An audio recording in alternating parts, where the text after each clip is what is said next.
Then we could take some question and answers.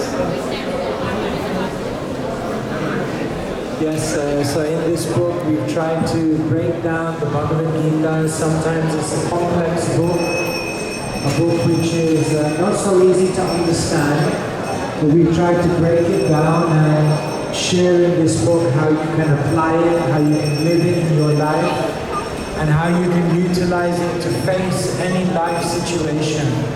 So we hope it will be useful. Thank you. We have a very limited copy of this book available outside.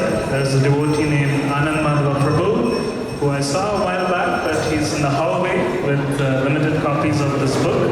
If you are interested, please do go by the front desk. I see Anand Madhava Prabhu there, who's just waving his hands.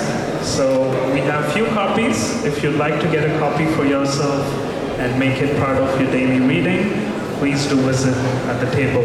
We're going to take some questions now for the next 10 to 15 minutes, and then there will be some announcements, and we'll have the doors open at 8 p.m. And Prasadam today will be served at 8:30 p.m. We do appreciate everyone's cooperation in this regard.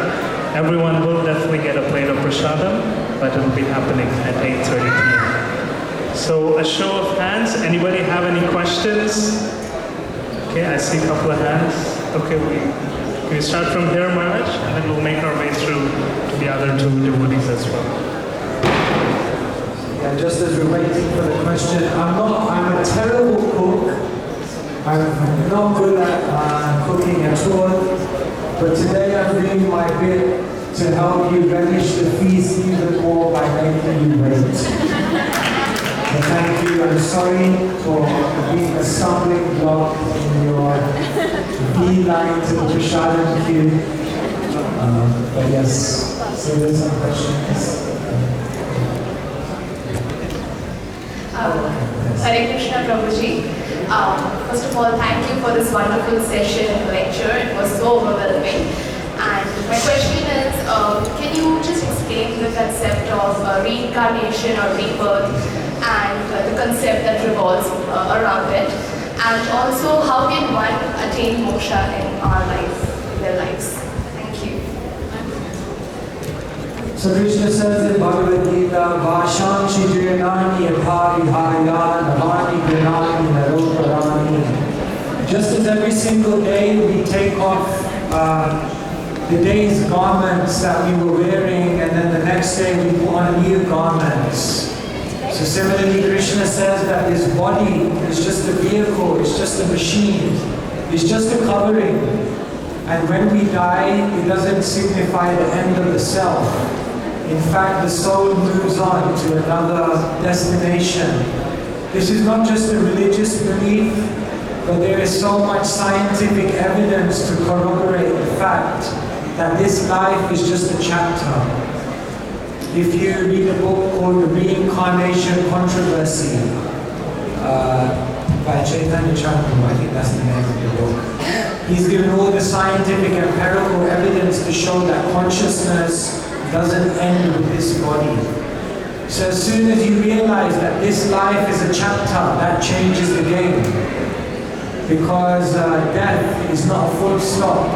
Death is just a comma to the next journey. And so Krishna explains the science of reincarnation to help us understand how to live this life in the best way.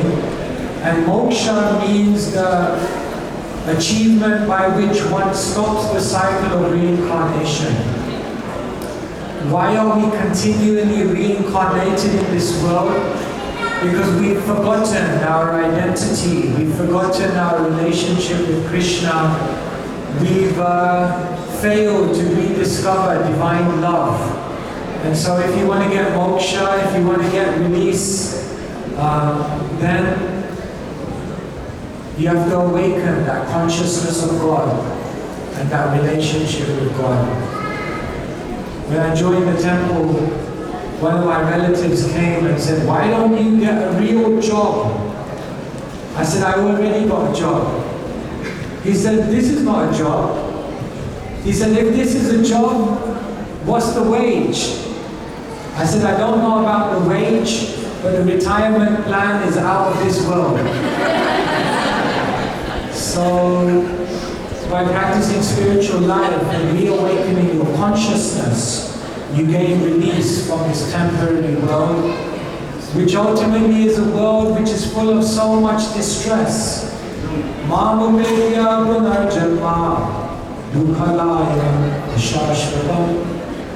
that whatever you try to do in this world to make a comfortable situation, it will be frustrated. Sorry to be the bearer of bad news. Don't shoot the messenger. Don't try and create a perfect situation in this world, but create the perfect consciousness by which you can go to the perfect place. Thank you, Maharaj. Before we take the next question, just requesting everyone to move forward so that we can accommodate some of the guests standing there for darshan.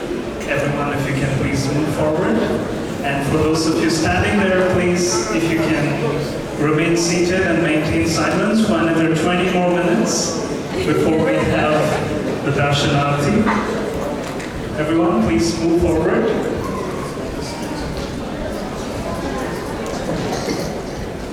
Thank you. Yes, I've seen a lot of hands. There was somebody here from this side. Okay, Prabhu, I'm going to pass it to you, and then the Mataji there, and then we'll be taking other questions as well.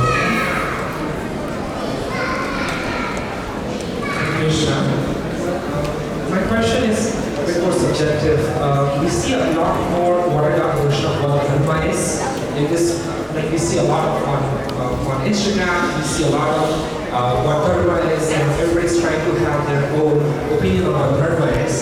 And being a dharma leader, what does Shastra say about what dharma is and what swadharma is? Dharma basically means the right way to live. Dharma means that which is within you, which is inescapable, and that you have to honor. And therefore, Dharma is not religion. Dharma is not even just duty. You can't find an English word that will adequately translate the word Dharma. But Dharma basically means your essence. And so there are different types of Dharma. There is Sanatana Dharma, which means your eternal purpose, which is to go back to the spiritual world. Then there is Swadharma. Some of you are married, some of you have jobs, some of you perform different roles in society. So that is also inescapable. You have to do that. So there is Sanatana Dharma, there is Swadharma. Sometimes there is Apadharma. Apadharma means emergency dharma. For example, if there's a fire, then the emergency dharma means pick up a fire extinguisher and extinguish it. If there's a fire, you can't say, well, I'm not a fireman, so just let the thing burn. No, it's an emergency. So dharma is complex. And what the Mahabharata says, Dharmasya tattvam nihidam guhayam mahajano yena kada samantha. That dharma is very difficult to understand, and actually the truths, the secrets of dharma are hidden within the hearts of the great devotees. And therefore, if you want to understand what is dharma, and more specifically what is your dharma, then you have to go to someone who has understood dharma, and through their guidance and coaching, you can understand what is dharma. Is that okay? There could be much more to say, just like this. Thank you, Maharaj. We'll take one question from here.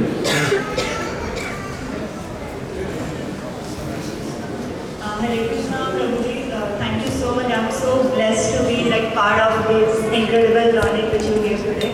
I have two questions. So first is when you said that look at something what you want the most, and at the same time compare to something which you're getting instantly is what I could make out. And the second question is when we say the bhav of surrendering, so how to know when to be silent and when to perform an inspired action? So I would like to know, like in that essence. Surrender, let me begin with that word. Surrender means to align yourself with the will of the divine. But then your next question is, how do I understand what the divine wants me to do? How do I know what God wants me to do? At the moment, I don't have him on a speed dial on my mobile phone. So how do I connect with God? How do I understand what he wants me to do in any given situation? Therefore, you have Shastra, which means scripture. Therefore, you have Sadhu, which means saintly people. And therefore, you have Paramatma, or the super soul within your heart. So to the extent that you're closely connected with the divine words of the scripture, to the extent that you're closely connected to a divine person who's close to God, and to the extent that you're connected with God who's actually within your heart and ready to give you inspiration, to that extent you will be able to understand in any given situation what you should do. And therefore, a wise spiritual practitioner, when they wake up in the morning, they ask themselves the question, what am I going to do today to develop my connection with divine wisdom? What am I going to do today to develop my connection with divine people? And what am I going to do today to develop my connection with divinity within? Because if you're connected with those things, you'll be able to hear the voice of God at every moment. It's very much possible. Thank you very much.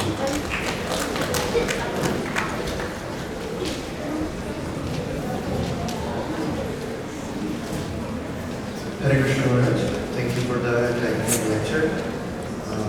I have a question regarding the story that you mentioned.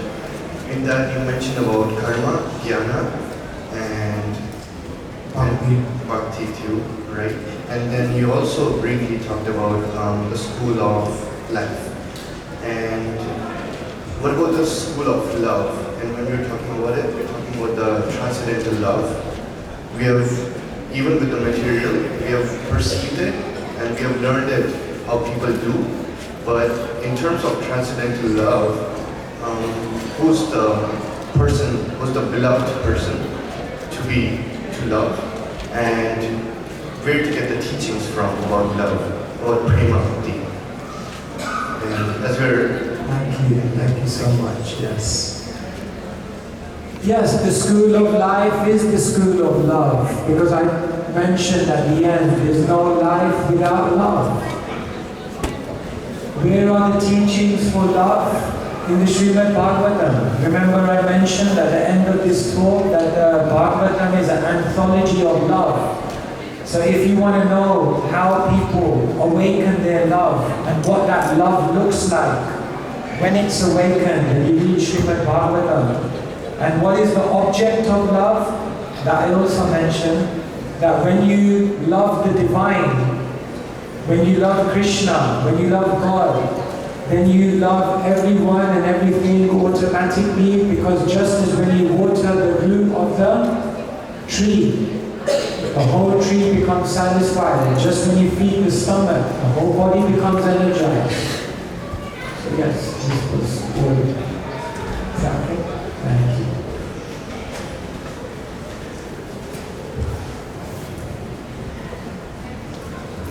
I must thank you because I'm feeling much more at peace now than I was in the beginning of your lecture. So your lecture has been extremely effective. Hare Krishna.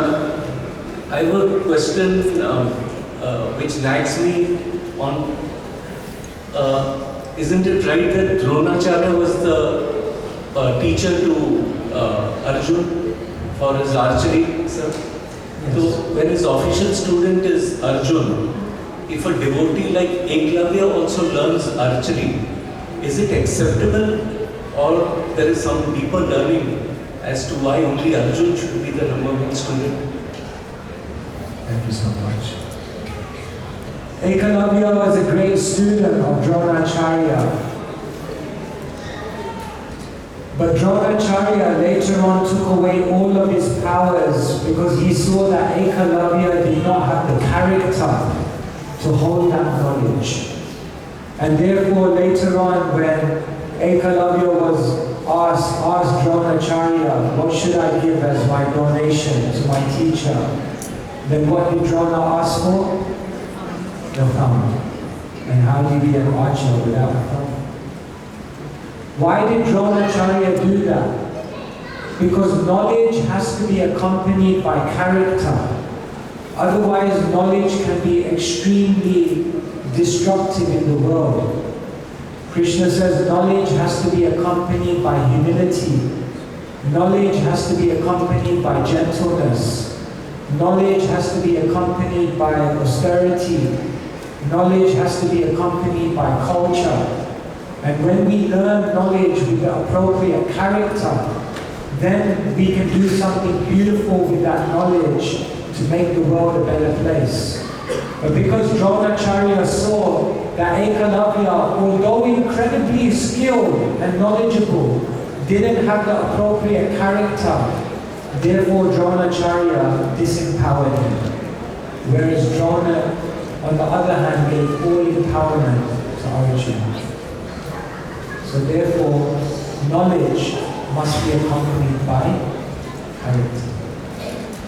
And in the world, in the modern educational system, all they teach you is information, but they don't teach you character.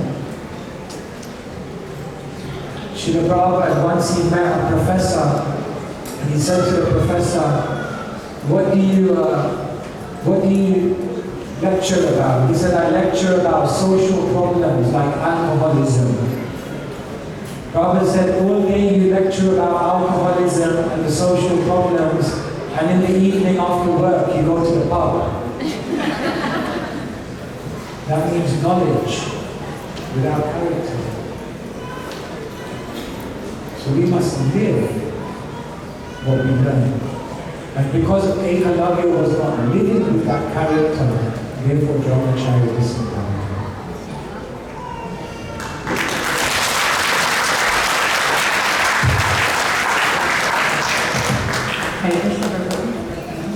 So I have really, I'm really vitality. I will say I'm one devotee.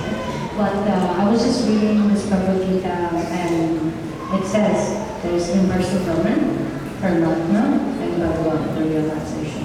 So when it comes to Paramatma level, so Prabhupada is actually saying it is perfect, that if you see in, like the Paramatma in every living thing, he's actually a seer, right? But for a conditioned soul or a contaminated soul like us, how we can actually start like developing that, to try to see, like we are not at that particular level, and it is like a little philosophical or it is very hard to digest at the start, but just to get started, how we can actually get our foot into the door.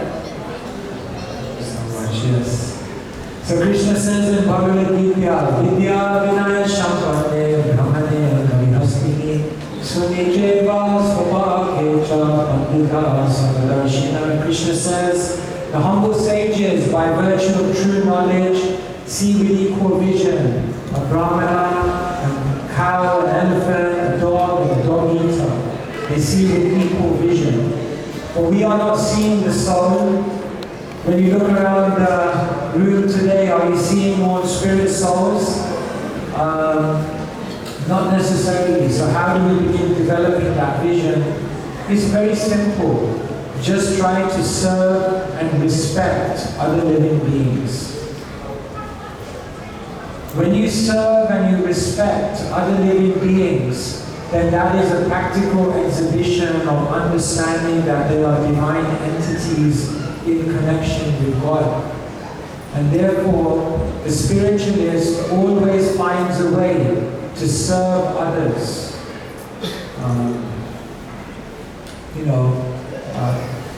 It's not that we only just serve our friends and our family, but no, there are people out there beyond that circle. We serve them. We serve society. We even serve other living entities. We serve people who are in difficult situations, and by serving and respecting others, that is the proper way to then detect divinity within them. So that perception of divinity comes from service.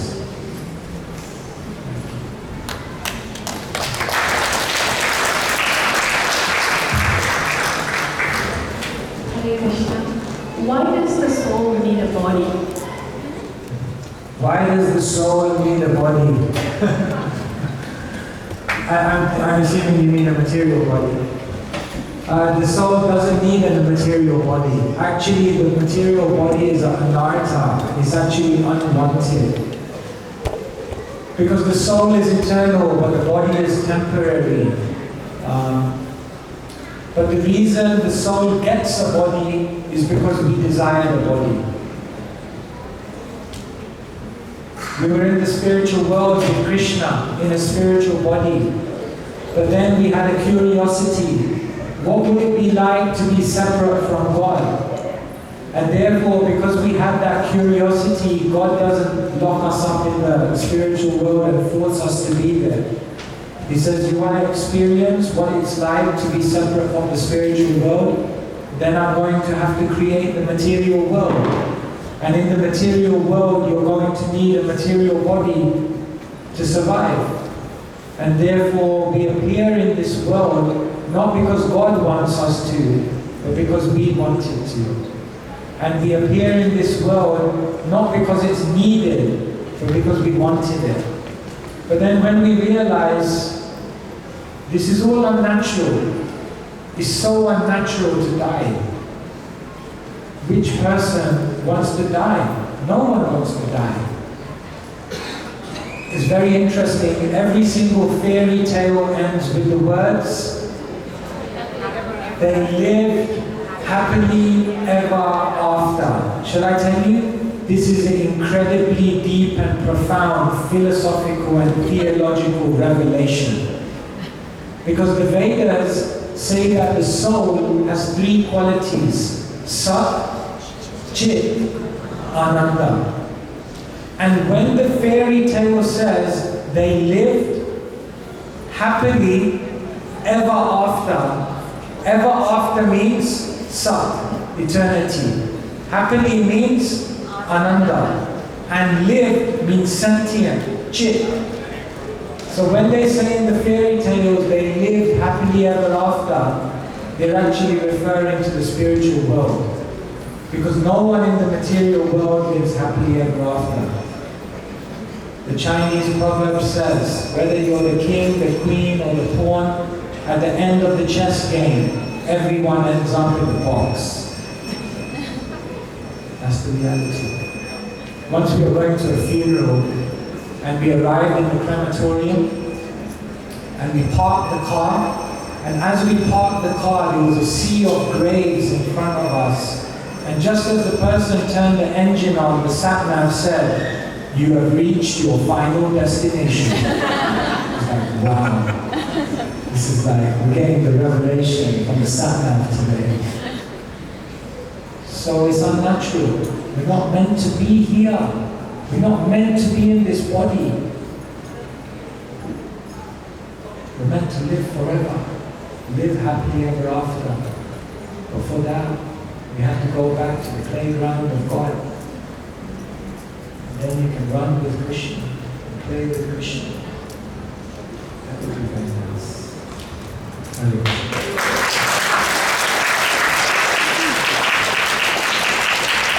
We'll take one last question, Maharaj, and then there'll be some announcements. I know there are a lot more questions. We could go on all night, but in the interest of time, we'll take one last question. And for those of you who may have more questions, Maharaj is giving the Srimad Bhagavatam class for the next 3 days. That is Monday, Tuesday, and Wednesday in the morning at 7:30 a.m. We encourage you to attend these sessions if you'd like to hear from Maharaj and ask more questions. It's also online, yes. It's also going to be on YouTube. So we'll pass it over to Prabhu for the last question of the day. Krishna Maharaj, thank you so much for giving me the opportunity to talk with you. So my question was as per your experience and as per the 10th offense against the beginning the states, we should not have any materialistic attachment. But how can we do that while we are living in this materialistic world and we have to perform a lot of activities, especially if we are living with our parents and we are attached to them? Thank you so much. Thank you so much. We're living in the world and we have so many material things we're surrounded by. 2 houses, 2 cars, 2 phones, too much. And but then Krishna says we should not have material attachments. So your question is, how do we live in the complexity of this world and not be attached? Therefore, it's not that the spiritualist doesn't own anything. It's that the spiritualist is not owned by anything. Are you using your phone, or is your phone using you? Are you owning your wealth, or has your wealth purchased you and your values? Are you living and engaging in an occupation, or has that entirely hijacked your existence? It depends how you engage with this world. Therefore, our ancient teachers say, I'm trying to remember the verse, my memory is fading.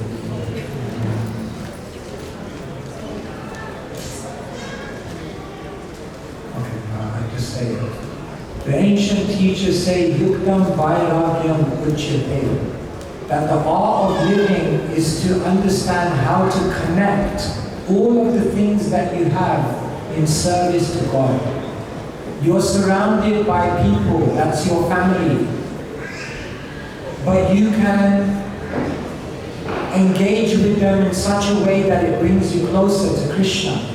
You can serve them, you can inspire them, you can help them to awaken divine love. And then you continue to function in your family, but it becomes spiritual. You can do your job in the world, become the best investment banker, if you want, or become a doctor or a lawyer, no problem. But then once you're in that position, use it for service. Use it to make a change to the world. Do something amazing. George Harrison, he wanted to give up his occupation. You know George Harrison, the musician. And Srila Prabhupada, he wanted to get initiated by Srila Prabhupada, George Harrison. Prabhupada said, you don't have to get initiated. You are already Hari's son. And he said, no, carry on, do your music. And through your music, touch people's hearts and awaken them to God consciousness. So you don't need to be scared of the things of this world. Just utilize them for a spiritual purpose. See? Even the monks have a mobile phone. But it's an iPhone 11. Simple living. Yes, we can use it, but then we have to use it for a spiritual reason, not be used by it.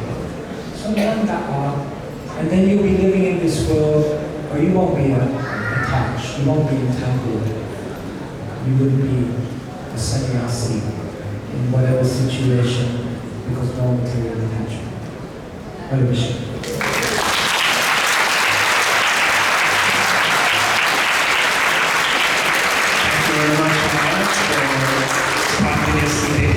Q&A session.